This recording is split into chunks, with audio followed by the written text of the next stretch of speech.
and hello, security pros.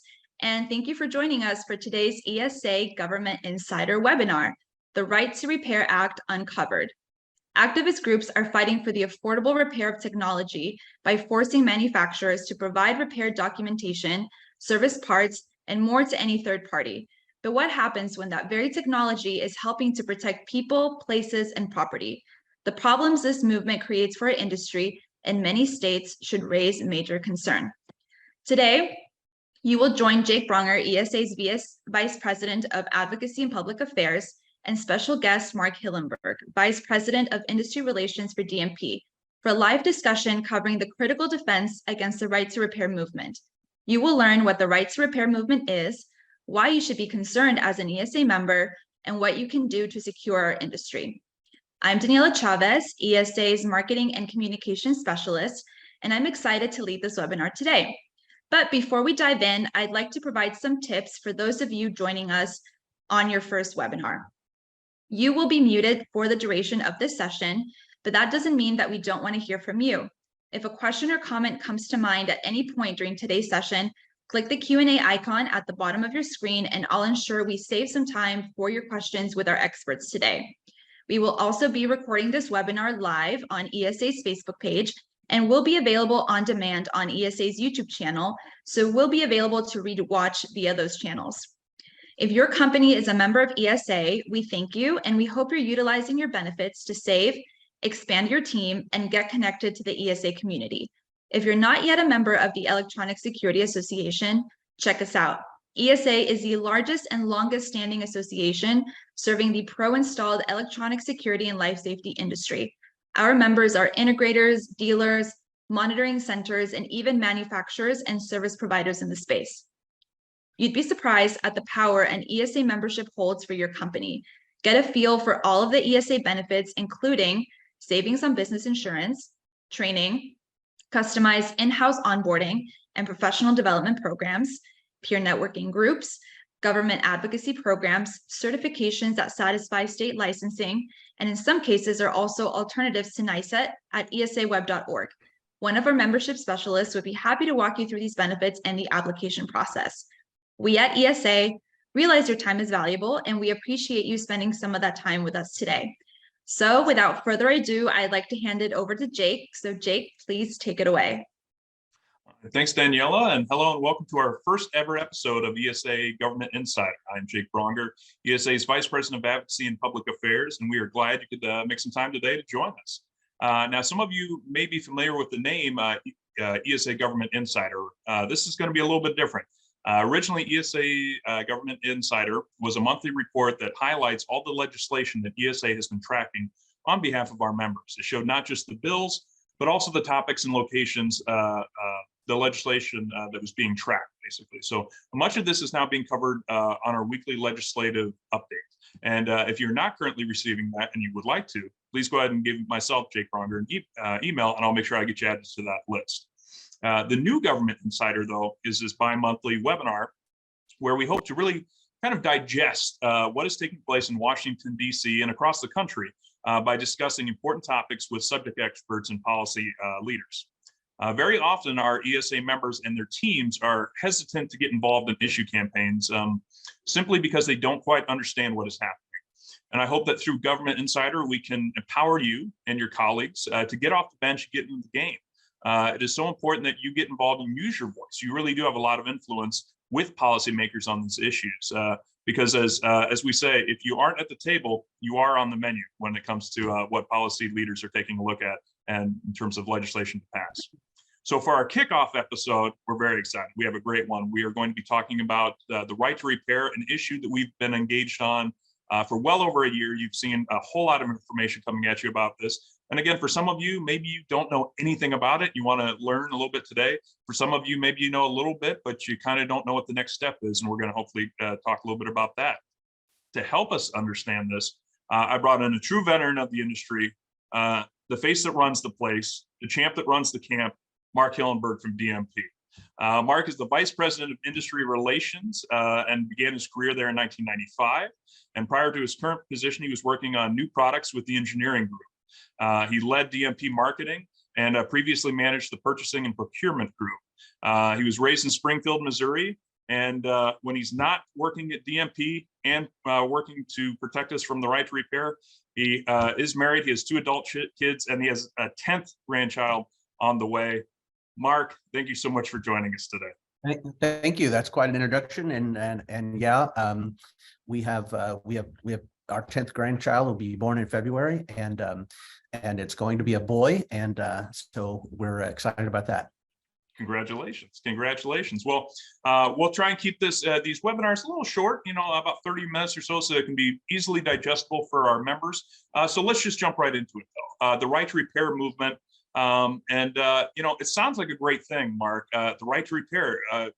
Why? I want that. I want the right. Shouldn't we all be wanting the right to repair stuff? Isn't that kind of a cool thing we should be getting behind?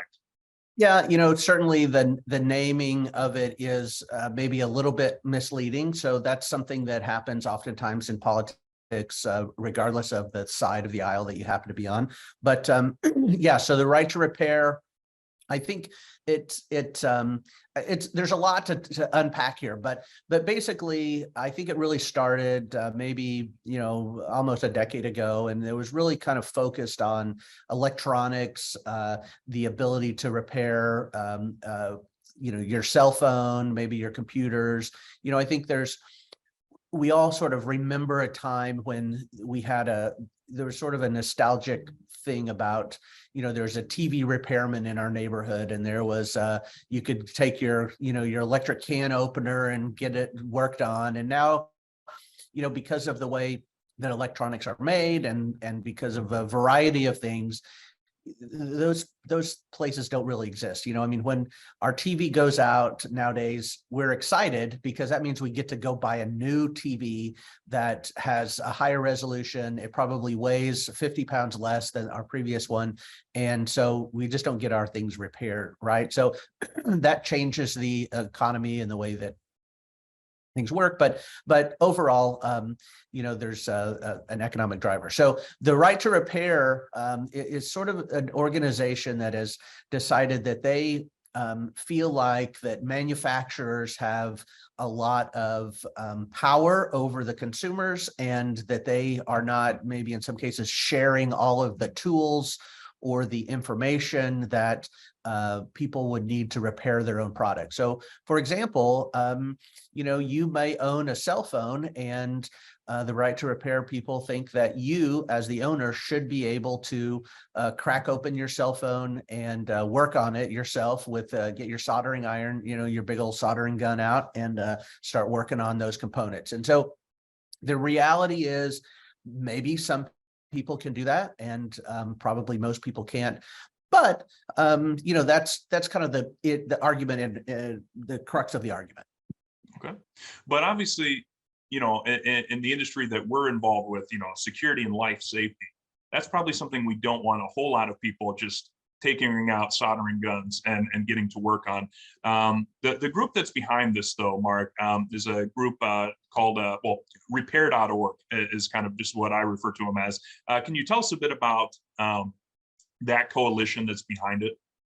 Yeah, so repair.org is a very well-funded organization that has been in existence for quite a number of years. And again, it's kind of a multi-layered group, but essentially, ideologically, they are trying to use part of this right to repair as antitrust legislation to weaken corporations and to weaken some of our patent laws that really provide us with the ability to drive innovation in our country.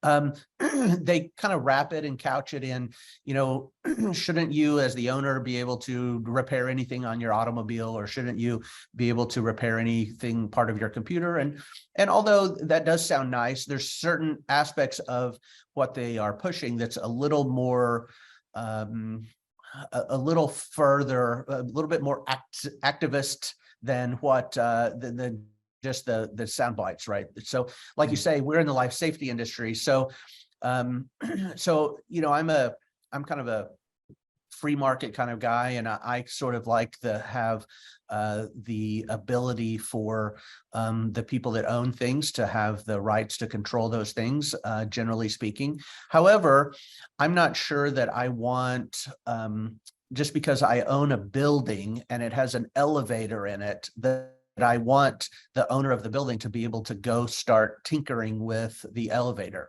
per se, right? I'm not maybe certified in elevator repair. And I think the same thing would be said for some of the things in our industry, like fire alarm systems and medical monitoring systems, and even security, high security intrusion type systems, right? So there is an argument that could be made that, not just everyone needs to have all of the tools and software and firmware and things available to just do whatever they want to a security system. And so that's kind of the crux of the issue. That's where we're having this whole conversation. Well, and I think we've had discussions certainly in the past as well as you mentioned the elevator, in a building being worked on by somebody that maybe does not have a lot of experience with it. I mean, let's take it to, even maybe the next degree. I mean, there's, unfortunately, as we know in this industry, there are bad faith actors out there that our licensed professionals have to compete with sometimes. And there's opportunities that these bills could enact where somebody perhaps that has a criminal history is all of a sudden saying they're willing to go in and repair a camera system at a daycare facility, or we have maybe somebody kind of like a slumlord operating a low rent apartment complex, again working on fire systems or elevators. These are things that we don't want to leave up to the hope that people are making the right decisions on all these cases. As you point out, it kind of started with, hey, repair your cell phone, case if you cracked it. That's one thing. I think when it comes to the life and safety of other individuals, especially children, this is something that we don't want to just leave up to, guy down the street that says, hey, I'm pretty good with electronics. Now, I mean, this year, oh, go ahead. No, I didn't mean to interrupt you. I was just going to say, but I mean, that is what we are called to do as associations, is to improve our industry, right? And so our industry has some responsibility to police ourselves and to do background checks, and certain states have licensure, and we can talk about that. But yeah, as a group, we are trying to increase the professionalism of our industry, and so in my opinion, the right to repair kind of reverses some of that. Mm-hmm. Well, and Mark, I want to pivot real quick too, because associate members and integrators, we've got our manufacturer side, and then of course the professional installers. Should they both be concerned about this issue? Well, I think so. I mean, from the associate member, or as a manufacturer like we are concerned, because if one of these bills passes somewhere, it's going to essentially, depending on the exact language, but it will essentially require us to publish schematics, make available firmware tools, and other pieces of information that just shouldn't be in the public domain. And so that's, that is our main concern as a manufacturer. So I think everybody knows that we live in a relatively small world nowadays. And so anything that's on the internet for a moment is essentially on the internet for forever. And there's probably information about intrusion systems that are used to store our government secrets and to provide safety for some of our highest officials in the land, that we just shouldn't be forced to publish, because there's bad actors out there in the world that will have that information, and then they may be able to glean from that ways to defeat those systems. So that's first and foremost why the manufacturers should be concerned. I think dealers and integrators out there in the world should be concerned, because they are providing a service to their clientele, their customers, and part of that service is the expertise that they bring to the marketplace. Many places, many products require certification, require lots of training, lots of hours. And so just to sort of take the legs out from under all of that expertise and just say, oh, hey, anyone can now work on a fire alarm system in a movie theater where hundreds of people are going to be. I just don't think that makes sense. That's not moving our industry forward.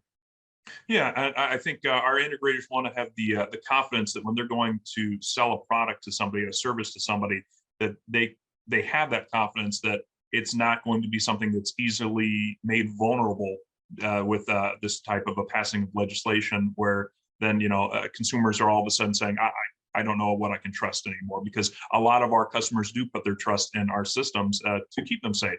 Well, let's talk about how big this issue is. So far in 2023, ESA has tracked over 70 right to repair bills nationwide. Some of these bills have been a little bit more tailored, and they're less concerning to us. They're targeting things like wheelchairs and agricultural equipment. But more than half of the bills have been kind of these catch-all electronics. How big of an issue is this right now, Mark? Well, as you pointed out, there's tons of legislation. So the repair.org folks have decided that that they really want to go state by state and create. They have some template legislation that they try to just immediately get added into the state. And then sometimes that template legislation meanders and will get changed and amended through the legislative process. But for the most part, they're going state by state. And that's really because they so far haven't had great success on a nationwide bill. So we could sort of talk about the pros and cons of that in a minute, but yeah, so they're moving state by state. And it's interesting because this is a topic that cuts across the political spectrum. It is not something that is that you can say, oh, look, these guys are blue, so they're going to vote this way, and these guys are red, so they're going to vote that way. So in my state, in Missouri, we've had the bill has been sponsored probably the last 3 or 4 years, I believe, and it's both been sponsored by Democrats and also sponsored by Republicans, and they have different policy goals for that. So in some cases, the Democrats are interested in limiting corporations and providing workers with more work. So sometimes there's a union component to that. In other cases, it's very much about agriculture, and they want to, tractors, and for whatever reason, John Deere has been a big, sort of I can't think of the word I'm trying to say, but has been a big target of this. So many times the farmers are looking for the ability to work on their tractors and not have to call the John Deere, dealer over to work on their tractors. And there's a whole bunch of things about that. So it's an odd, sometimes it's an odd situation where you can't predict who's going to vote for it, who's not going to vote for it. You can't really predict how the legislators have been educated on the particular topic. And so it's a big deal because, like I said earlier, if just any one of these passes, then as a manufacturer, it's really de facto, like we have to publish all this information that we just really wouldn't want to do. Mm-hmm. Well, and at the end, let's talk about some of these states so far. So at the end of last year, New York, there was a lot of concern that New York they passed a bill for right to repair and sent it to the governor for signature. However, ESA, along with industry allies, reached out to the governor, and some tweaks were requested. It was sent back to the legislature. Can you talk a little bit about that? This is viewed as a victory for the industry in the end. Yeah, so New York was the first one, and it kind of really set us off really on the track that we're on now to fight this. So New York was just came out of nowhere, and it was passed, and it was passed unanimously, which, I mean, imagine anything in politics today that would be passed unanimously through any legislative body. So set on the governor's desk, and because of some as you said, some weird things that the way that New York passed its laws, we were able to get in the New York State Association and ESA and other industry allies that CIA, TMA, and AICC and other groups that are working on this sort of together, were able to add language that just exempts security, life safety, medical alarms from the bill. And I think that once we had the opportunity to just sort of sit down and talk with folks and talk with the governor and people in the legislative offices about why life safety and security should be removed, I think they agreed, like, oh yeah, no, we didn't think about that. That doesn't make sense. We don't want that, we don't want all that information published out on the internet or wherever. We don't want to force manufacturers to make that available. However, we have not been able to prevail with the repair.org folks to actually amend their template language. And so consequently, these 70 and more bills that are all across the country continue to get pushed forward, and we're continuing to fight them one at a time, and in the various forms that they take when they get there. And it's interesting, I encourage people, if you're not familiar with how your state's legislature works, go read about it, because everyone works a little differently. Some states are in session for 2 years and others are in session for a few months. And then, and sometimes you can use, one time something gets shot down in a committee, it's kind of done. And other times it's like, oh no, we can bring this back up again. And so it's the way that the sausage is made, I think, is the terminology is interesting. And you should probably find out how the sausage is made in your state. Well, great point. Before we get to questions, the last kind of a quick thing is there's an important potential victory on the horizon. California has passed the bill now for right to repair, sent to the governor, but there's some major changes put into it. And if California passes it as is, this could be a huge victory for our industry. Could you explain what's going on there? Yeah, absolutely. So in California, the bill was brought forth, and again, ESA and some other industry allies, and especially some of the bigger alarm companies in California, were able to prevail and make some of the language that really kind of make a good template. So the New York language probably wasn't the perfect language that we would like, but it was 97% good, right?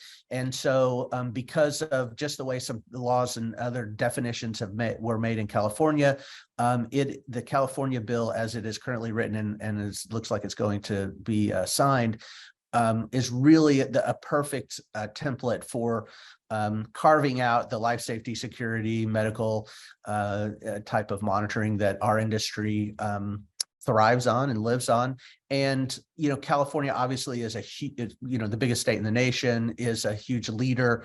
They're way out in front of privacy legislation. They're way out in front on several different topics. And so we think that by having this completed in California, it's going to provide, maybe it'll move the needle a little bit on adjusting the template in the other states where they will follow suit. Absolutely, and that's our hope. Well, let me ask, let's bring Daniela back real quick. Daniela, do we have any questions from any of our viewers so far? Hello. Let me see. There is one question. Oh, it's not pulling up for some reason. All right. Well, Jake, you mentioned that Minnesota was another win, although it had us sweating a little there as they try to sneak it into a commercial omnibus bill. The adjustments there were more focused on protecting our industry through licensing. Is that a fair way to describe it? Yeah.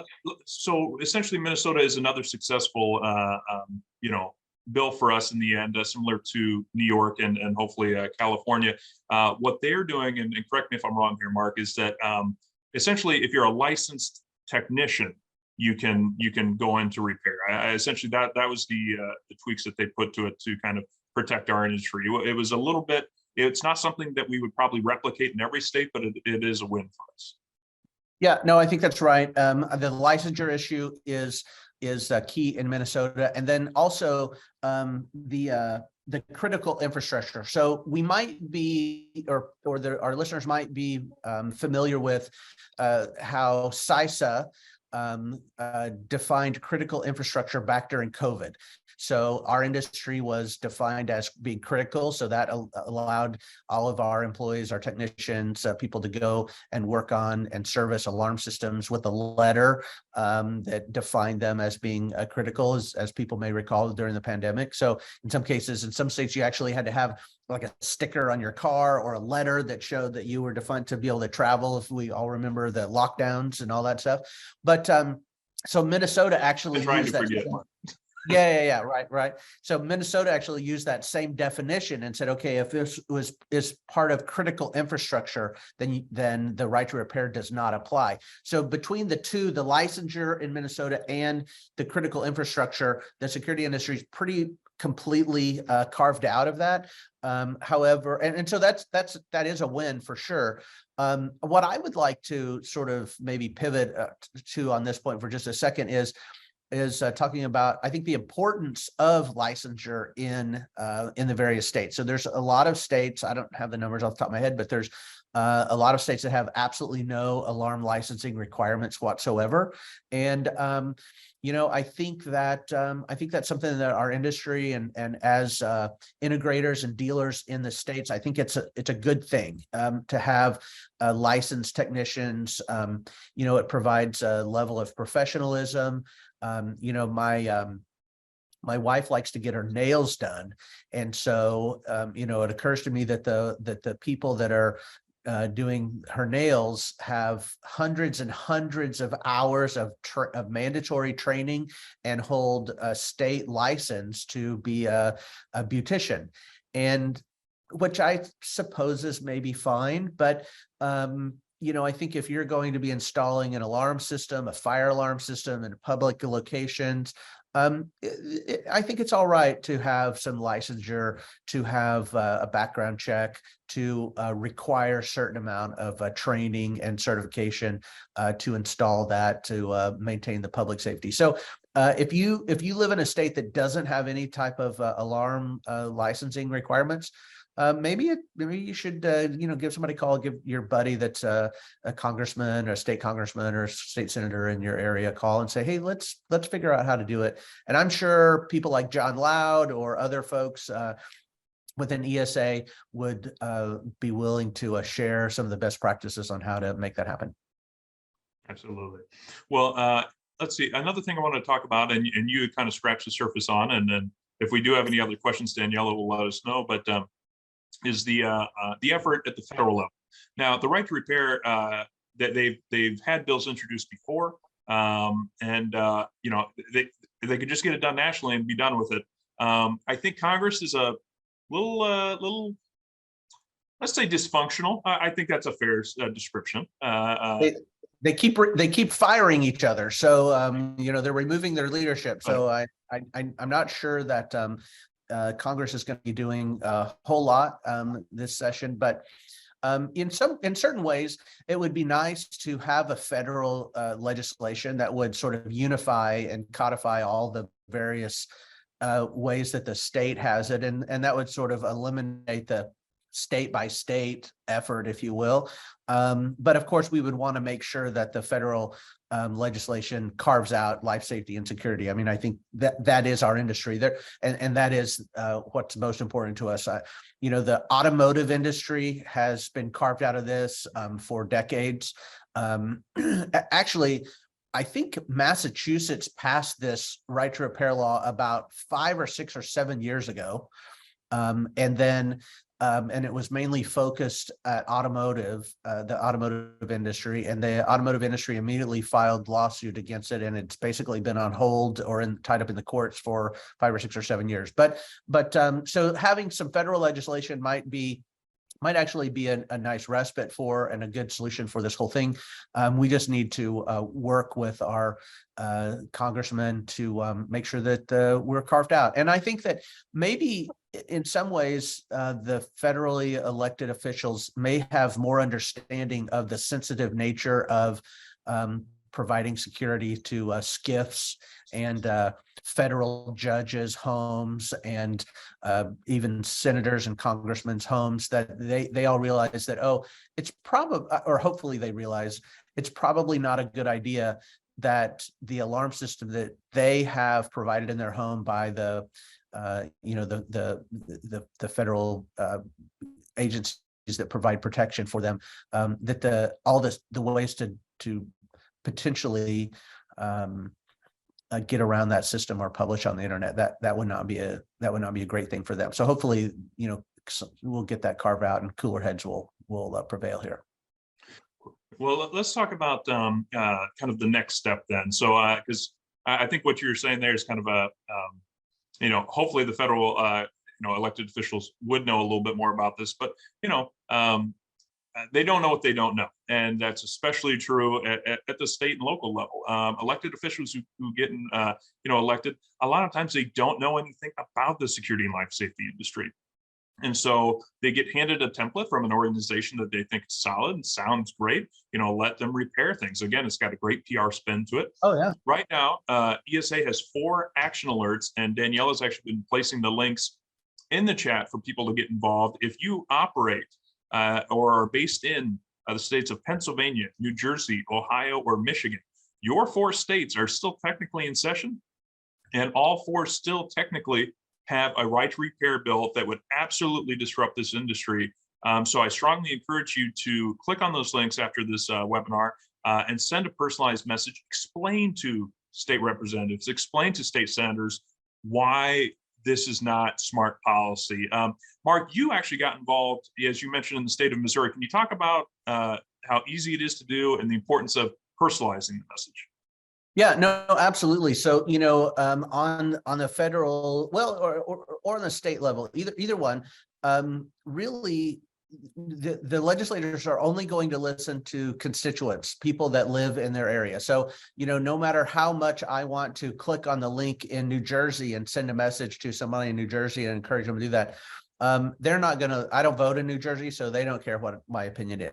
Right. So you really, what is the saying? All politics is local. Yep. And so in a way that is actually, that is the way that the system is set up.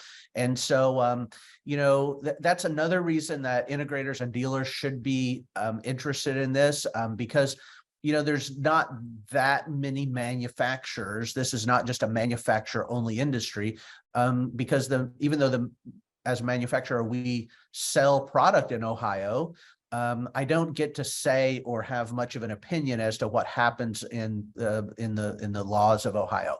So that's why we need integrators and dealers to get involved. And many people know of and are friends with legislators or people that are involved in politics and public leadership in their states. And they should take the opportunity. I mean, ESA makes it super easy with these take action links. That's a phenomenal way, but also, as you're rubbing shoulders with someone, you come in contact with someone. I mean, Jake, there's it's not this particular topic, but there's a thing going on down in Houston that is a completely different topic. If you are in Houston and you happen to be at a cocktail party with the mayor, it's amazing how much impact you can have by just having a quick 30-second conversation, because like you say, oftentimes they don't know what they don't know. They get presented something that's like, oh, that seems pretty good. Yeah, everyone should be able to replace the glass on their cell phone. Yes, well, pretty much everyone can. You can take your cell phone to any mall anywhere and they will put a new piece of glass on there. But when you talk about, should anyone be able to add an additional feature set to their fire alarm panel by soldering on some extra little daughter board that they bought off of Amazon? I don't know. I'm not sure that's exactly what we want, right? So yeah, get involved. We all should get involved. We should all vote, obviously, is the number one way to get involved in in deciding what's going forward in our world. But get involved in the level of your state and your federal elected officials. They spend a fair amount of time back in the districts, and so figure out who your congressman is and give him a call. If you are running a business, I guarantee you, if you call your congressman's office, they have some local staff that they will likely send somebody over and sit down and talk with you about it. Very well said, Mark. And especially, politics is local. I think, we have in the take action links, you can send a default message is something that we write for you. But the problem with that is it's not going to be personalized. It's not going to say who you are, what your company is, how many families are involved in it. If you have 10 employees, that's 10 families that rely on the success of that business. And so, kind of bringing that to light. And again, especially for a state representative, a state senator, that's going to be important. Mark, you made a great point. I can talk till I'm blue in the face, but here I'm based in Iowa. It's a little bit like a door canvasser coming and saying, please vote for my guy. If I'm a complete stranger, it has very little impact. I'm probably not going to persuade a lot of people. But if your best friend is joining you for dinner and says, I really like this candidate for office, you're going to say, oh, well, why? Because you value their opinion a lot more. So you're much more likely to take that on. So again, building these relationships. And a lot of these elected officials, again, they don't know what they don't know. So they will rely on you, the business owners, the team leaders at your business, as the experts on these issues. So super well said, Mark. I appreciate you joining us here today. If anyone thought of a question or thinks of a question later and watches this recording and they'd like for us to answer it again, just go ahead and email myself, Jake Braunger at esaweb.org. We'll be happy to get to it. Thanks for joining us for our great first show, first episode.